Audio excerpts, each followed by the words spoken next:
ainda tem uma questão. Por que privatizar empresas tão estratégicas e lucrativas, como essas que eu mencionei aqui, mas hoje nós vamos falar da Eletrobras? Eu vejo que na questão da Eletrobras tem vários aspectos relevantes envolvidos, Márcio, que, na medida do possível, eu gostaria que você fosse abordando. Primeiro, o aspecto da soberania. Nós temos aí, e dentro da soberania, nós temos vários aspectos. Nós temos a questão da soberania energética, a questão da garantia de que a energia vai chegar em todos os lugares, mesmo onde não dá lucro, e aí já entra uma questão social.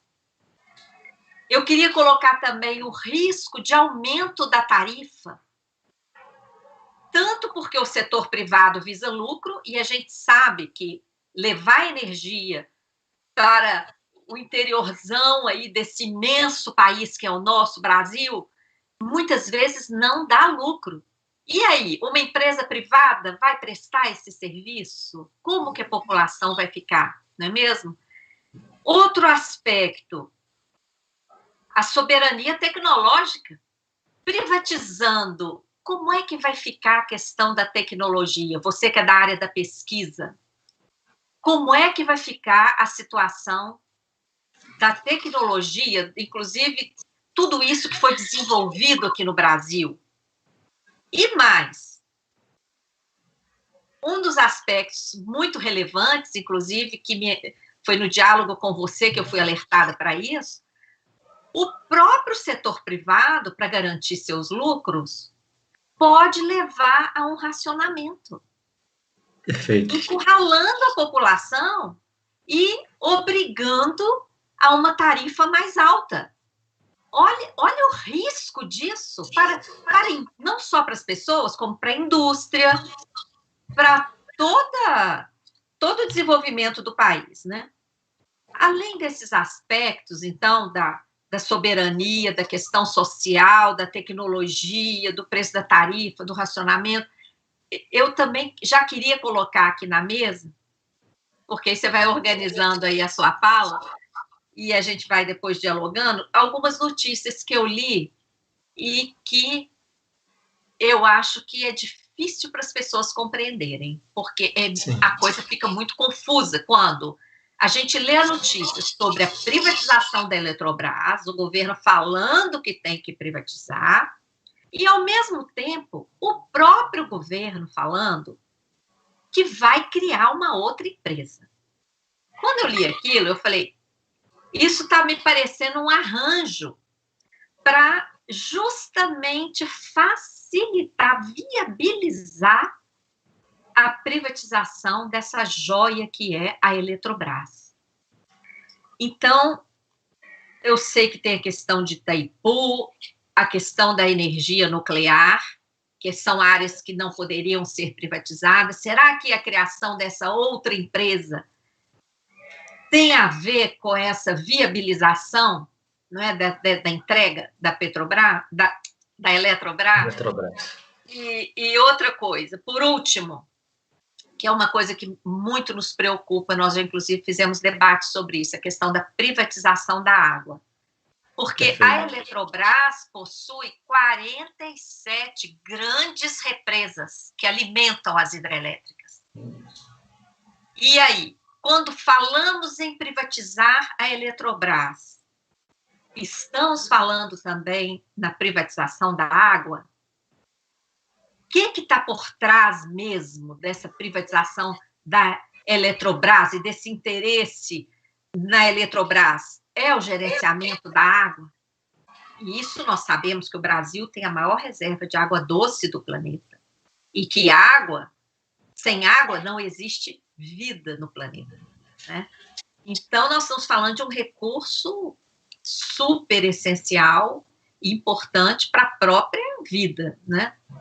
Então, olha quantos temas, Márcio, envolvidos aqui na questão da Eletrobras, e eu passo para você desenvolver o tema, viu, dar aí a sua aula para nós, depois a gente vai dialogando. Falo para os nossos seguidores, podem enviar perguntas que nós vamos responder ao vivo aqui, tá bom?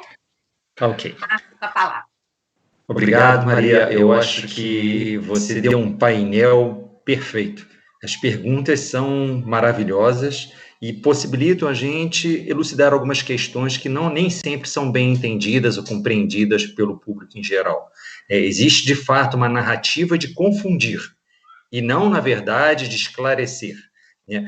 Antes de fazer as colocações sobre o setor elétrico, tudo que for falado aqui, ele, de alguma forma, tem um rebatimento em outros setores, seja o setor de petróleo, setor bancário, o setor dos correios, isso é. A narrativa que é feita hoje, ela não se limita à questão do setor elétrico. Na verdade, é uma narrativa que tenta desconstruir a importância do Estado como um alavancador de desenvolvimento socioeconômico no país. Se nós olharmos 50 anos atrás, o Brasil era uma grande fazenda. E a gente conseguiu superar isso com esforço público, com dinheiro do cidadão, com aporte maciço de investimento público, que a gente sobrepôs essas dificuldades. Hoje, o Brasil tem 100%, 99,9% de pessoas com acesso à energia elétrica. Para vocês terem ideia, há 14 anos atrás, nós tínhamos 15 milhões de pessoas que não tinham acesso à energia elétrica. É interessante a gente pensar que quem fez esse esforço foi o ente público por meio da Eletrobras. Só para vocês terem uma ideia, é maior que a população de Portugal. São 14 milhões de pessoas, 15 milhões de pessoas que passaram a ter energia no século XXI, uma tecnologia já dominada. Eu tive a oportunidade de ir para dentro do interior do Brasil, na fronteira da Colômbia, do Peru com a Bolívia, no Acre, e eu presenciei, na verdade, em minhas pesquisas, pessoas que não tinham, de fato, em pleno século XXI, energia elétrica. Aquilo é miséria. E a gente não pode aceitar um país com tanto potencial quanto o nosso conviver com a miséria. A desigualdade, na verdade, que a gente observa no país, né, ela é ultrajante, não é aceitável. E o ente público, especialmente as instituições, as empresas públicas, têm um dever, têm uma função um pouco diferente das empresas privadas. Tanto é que, há pouco tempo atrás, a gente observou, na verdade, uma catástrofe com Brumadinho e Mariana. Uma empresa privada, que foi privatizada, que era pública e foi privatizada. Isso nunca aconteceu com a Eletrobras. Nós temos mais de 47 usinas operando com barragens. São as referências no setor elétrico internacional. O preço de venda de energia do setor elétrico pela Eletrobras é o mais competitivo do mercado. Entendem? Quando você tem um preço muito baixo, como nós temos, esse preço garante, na verdade, uma tarifa melhor para o consumidor final. Caso haja a privatização, que a gente está lutando para que não haja, segundo a agência reguladora, que é a ANEEL, isso impactará, a privatização impactará entre 16% a 18% na tarifa do consumidor. Isso é, a própria agência regulatória já afirmou que isso vai acontecer. Bem, a gente começa a questionar a quem interessa a privatização. Uma empresa, na verdade, que é referência internacional, é a 9ª maior empresa do setor elétrico no mundo, a maior empresa de energia elétrica da América Latina, uma empresa eficiente, com investimento em pesquisa, ciência, tecnologia, com penetração em todos os lares no Brasil. A quem interessa isso? Né? Então, é uma pergunta que tem que ser feita, que possivelmente nós já sabemos a resposta.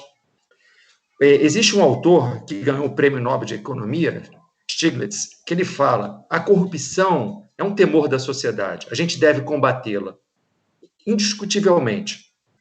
Mas a gente não pode esquecer também de que nesses processos de privatização existe a transferência do patrimônio público para o patrimônio privado. Muitas vezes com uma narrativa positiva da própria mídia ou da própria elite, onde o serviço vai melhorar, que o Estado vai melhorar. É o contrário. É o contrário.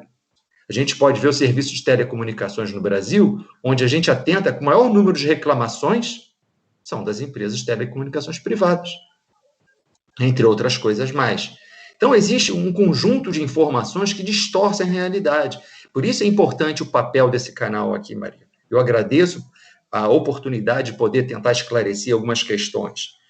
A Eletrobras tem uma função colossal, tanto no âmbito social quanto ambiental. Ela promove e desenvolve suas comunidades. Quando existe um investimento numa localidade para a exploração de algum recurso natural, do ponto de vista de exploração energética, a Eletrobras faz seu investimento no desenvolvimento das comunidades.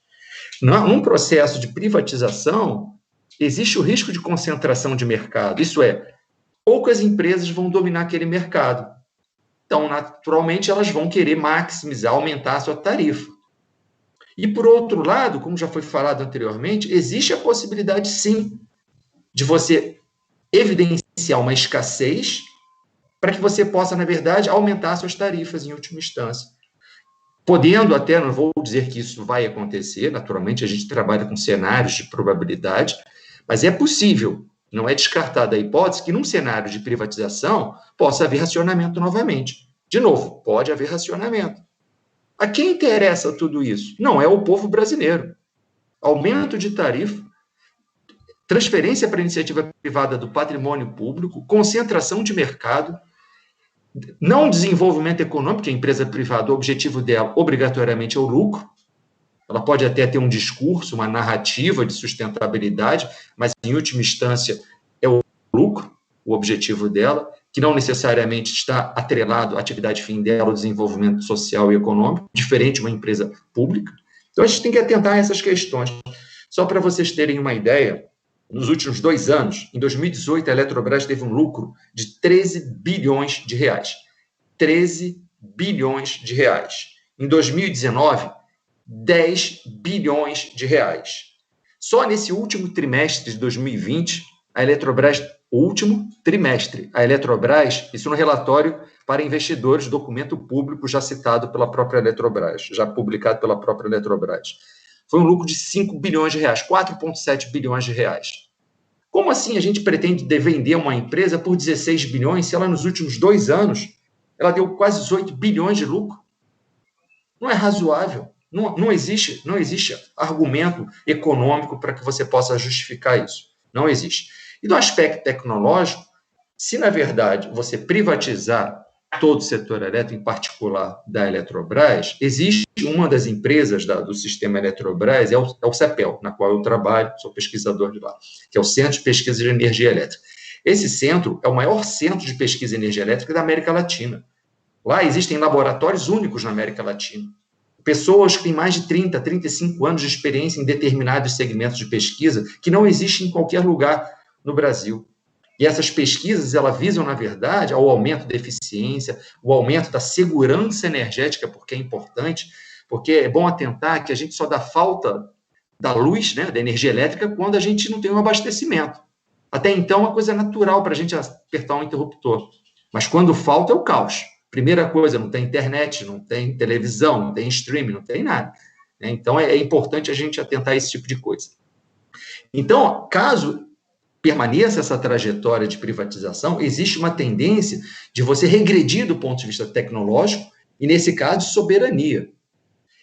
Todos os países no mundo, frente, por exemplo, à pandemia, investem maciçamente em ciência e tecnologia, nesse momento, para enfrentar particularmente a pandemia.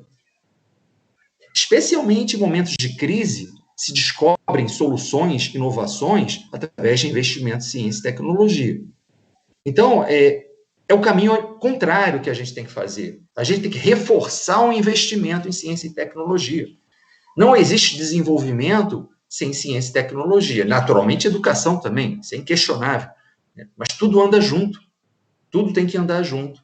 A gente tem, na verdade, uma dívida alta. Se você privatizar a Eletrobras, vai ser marginal, assumindo que seja abatida a dívida com o recurso que foi arrecadado, vai ser marginal. Isso com o aumento da taxa Selic, isso evapora rapidamente.